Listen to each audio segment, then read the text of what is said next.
تو جب پیغام یہی تھا تو آدم پہ کیوں نہیں ختم ہو گئی نبوت؟ اور اگر پیغام یہی تھا اور ایک کے بعد ایک نبی آتے رہے تو پھر محمد پہ کیوں ختم ہو گئی نبوت؟ سوال ہے نا؟ اس کا جواب اس کے علاوہ کچھ نہیں ہے. خدا کی قسم حضرت آدم نے بھی پیغام تو یہی دیا تھا، مگر حضرت آدم کے بعد فوراً ان کی امت نے، ان کی نسل نے اس پیغام کو ضائع کر دیا. جناب نوح نے بھی یہی پیغام دیا تھا، یہی دین، یہی اسلام، مگر جناب نوح کے بعد فوراً دین میں تحریف ہو گئی، تبدیل ہو گیا دین. جناب ابراہیم یہی توحید کا پیغام لائے تھے، مگر جن بتوں کو انہوں نے توڑا تھا، انہوں نے بتوں کو توڑا تھا نا، ابراہیم خود بت شکن ہے نا، انہوں نے جو گھر بنایا اللہ کا اسی میں ان کی اولاد نے لا کے بت رکھ دیے.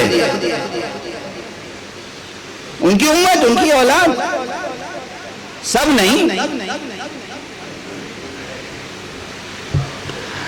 تو ہر نبی کے بعد یا تو اس نبی کی زندگی ہی میں اس کے دین میں تحریف ہو گئی، جس کی سب سے بڑی قرآنی مثال جناب موسیٰ ہے.